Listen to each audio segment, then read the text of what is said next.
আল্লাহর ওলি গাউসে পাক আব্দুল কাদের জিলানী ইবাদতের নির্দেশ করেছেন। আল্লাহ ইবাদতের গাছের মধ্যেই জন্ম হয়েছে, ইবাদতের গাছের মধ্যেই আব্দুল কাদের জিলানীর জন্ম। জোরে বলুন সুবহানাল্লাহ। শুধু আমরা না, আজকে তো আমরা শুধু জীবনী শুনি, কারণ আমাদের মা বাবার মধ্যেও তো এই গুণগুলি নাই। কিন্তু এই ইবাদতের সিঁড়ি শাখা কোত্থেকে পাইলেন? আব্দুল কাদের জিলানী রাহমাতুল্লাহ ইবাদতের জন্য এত পাগল কোত্থেকে হলেন? এর ইবাদতের গাছের মধ্যেই জন্ম হইছে। আমরা তো ছোট সময় কত কিছু করে খেলি, গাউসে পাকের জীবনীতে পাওয়া যায় উনি 2.5 বছর 3 বছর 4 বছর বয়সে যখন খেলাধুলা করতেন, উনি মসজিদ বানাইতেন, মাটির মধ্যে মসজিদ বানাইতেন, নামাজের বিছনা বানাইতেন, কিভাবে মসজিদ কিভাবে নামাজ এগুলি বাচ্চাদেরকে দেখাইতেন, বাচ্চাদেরকে দাঁড় করাইতেন, উনি ইমামতি করতেন। জোরে জোরে কন্যা সুবহানাল্লাহ। আর আমাদের দেশের গোলামান জায়গা সিনেমা দেখতো লাইন করে।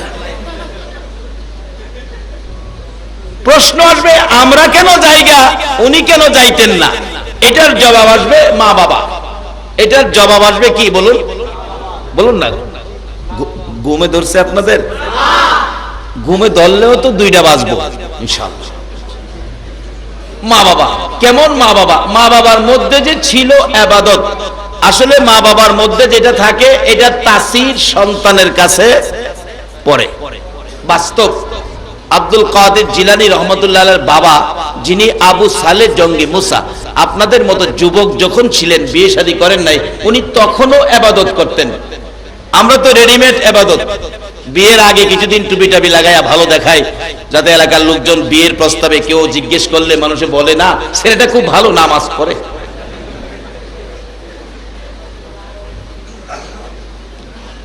এরপরও কিরম বিপদে পড়ে। এক ছেলেরে জিগাইছে, জামাই দেখতে আইছে, তো জামাই দেখতে আইছে, মেয়ের পক্ষের লোক জিগাই, জামাই নামাজ পড়েন? হ্যাঁ নামাজ তো পড়ি। একজনকে খুব ভালো তো, বাড়ির কাছে মসজিদ, নামাজ না পড়লে কি হবে নাকি?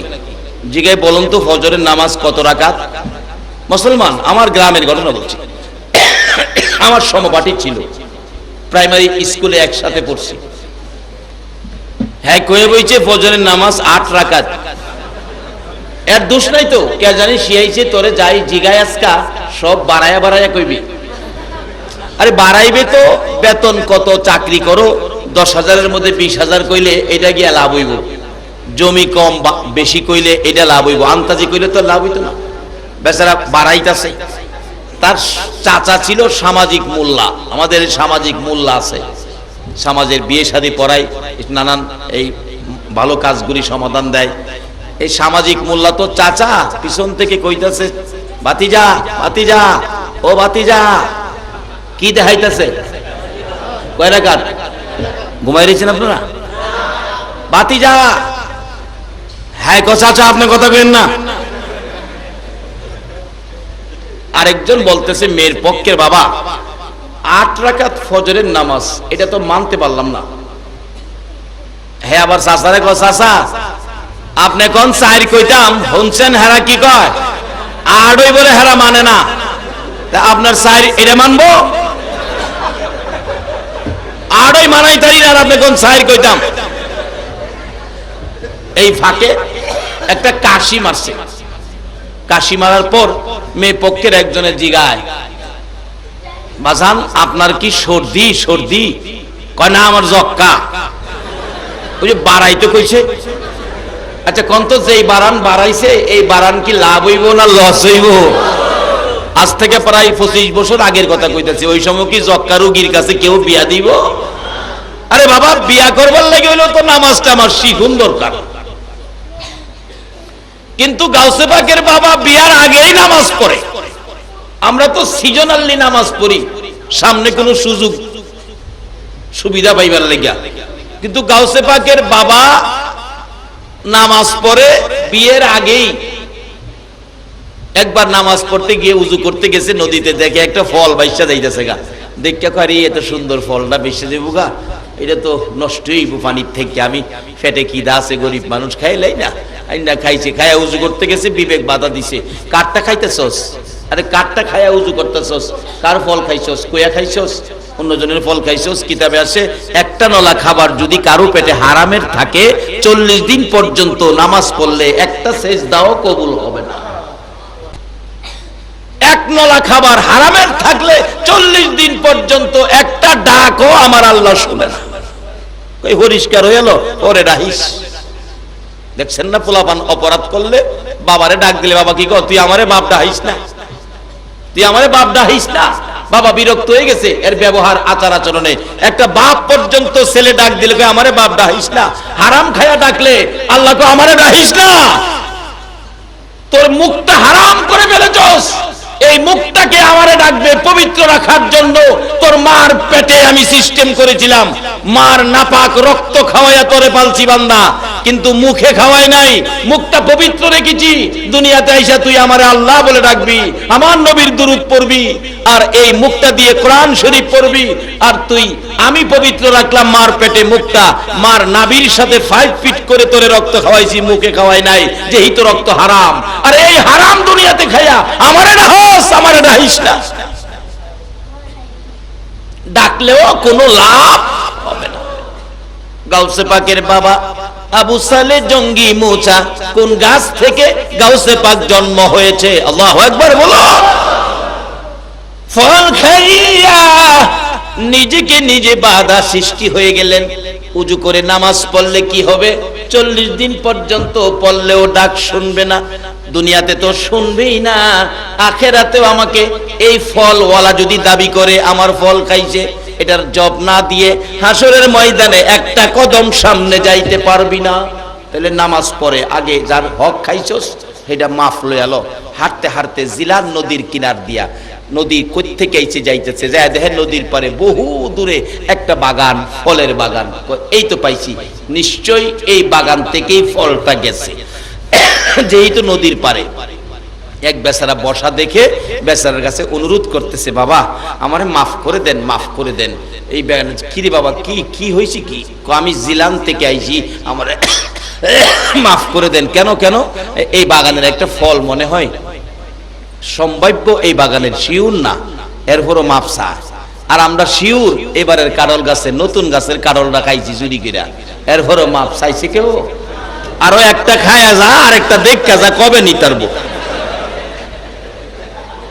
বাবা কি হবে ওলির জীবনী শুনে যদি দেহটাকে পরিবর্তন না করতে পারেন?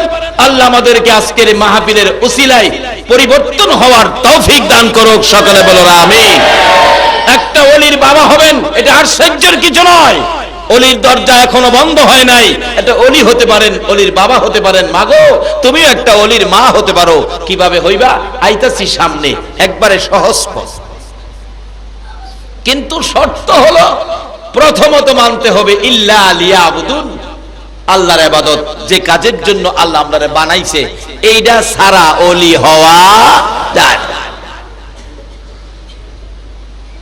যাইতে যাইতে যাইতে যাইতে মাপ চাইয়া বইয়ে রয়েছে, কইবে আসে আর কইবে না। কত ফল বাগানের সামনে ফাইরা খায়ার জাগারে মাপ চায় না, আর তুই ফানিতে খাই আইছস মাপ নিতে। বাবা আসলে এটার মালিক তো আমি না, এটার দারোয়ান আমি।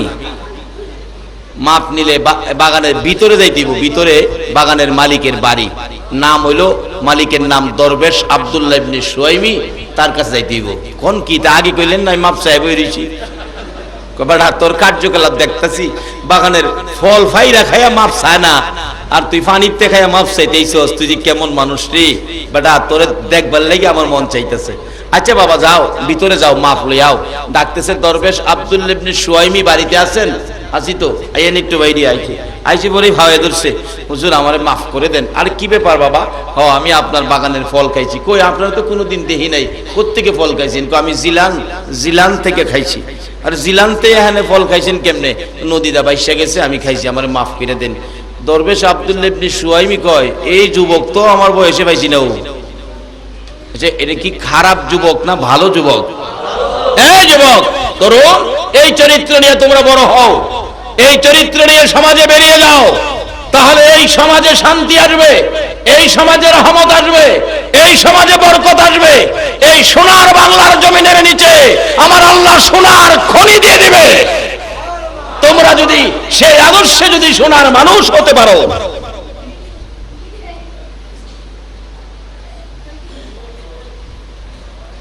আজকে সেই যুবকের জন্ম যেই দেশে, এই দেশে তেলের খনি করে দিয়েছে আমার আল্লাহ।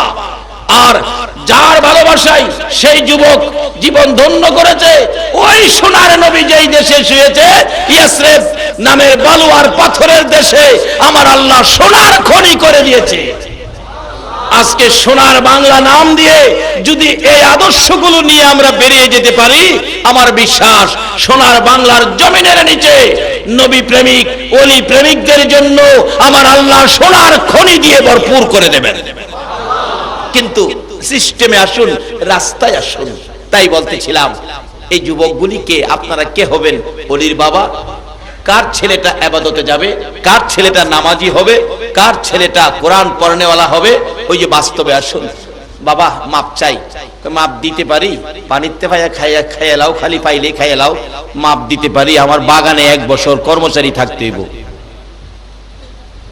আবু সালেহ কয়, নিজেরে নিজে দীক্ষার দেয়, আরো খাইবি নি? ক একটা খাইয়া বলে 1 বছর তাহন লাগবো, আরো খাইবি?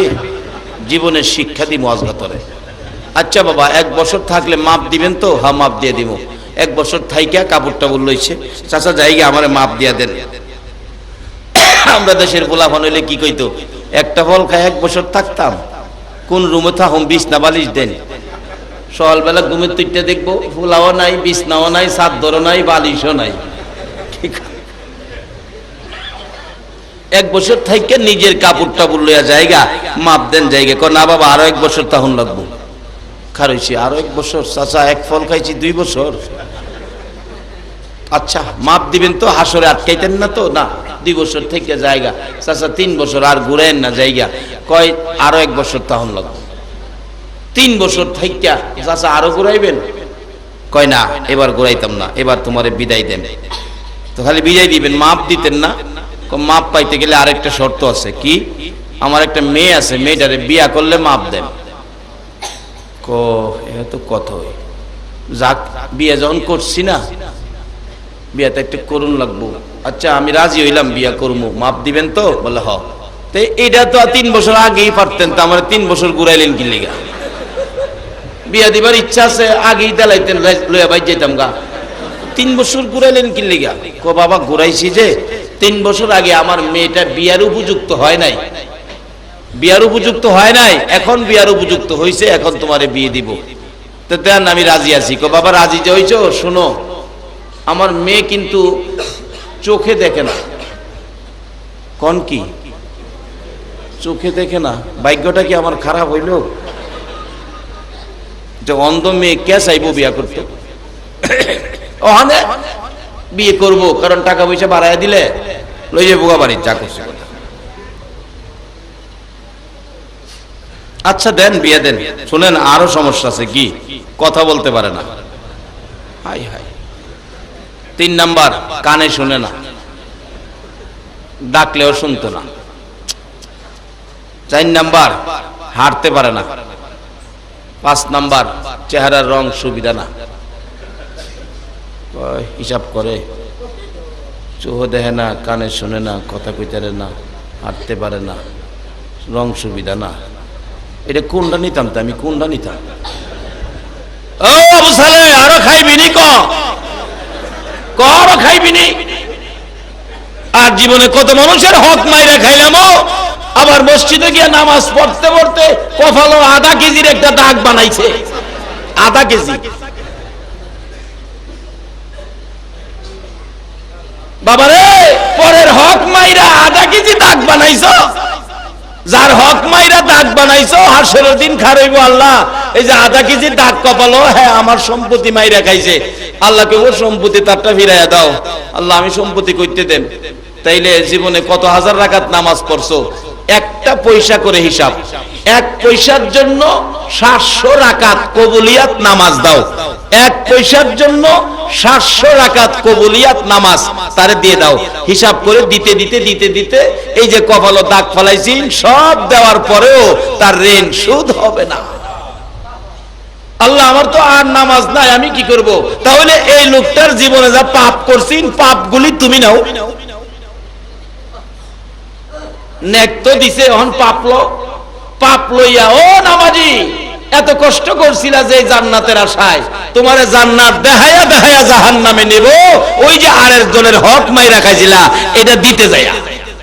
বাবা, দুইটা পয়সা কারো মাইরা খায়েন না, তাহলে ইবাদত করে কোনো লাভ হবে না। যে ইবাদতে অন্যের হক আছে, মাগো ওই পেট থেকে আল্লাহ ওয়ালা জন্ম হবে না। আমি কি কথাগুলো বুঝাইতে পারতেছি? আল্লাহ তুমি কবুল করো, আমাকে সকলকে আমল করার তৌফিক দাও, সকলে বলো না।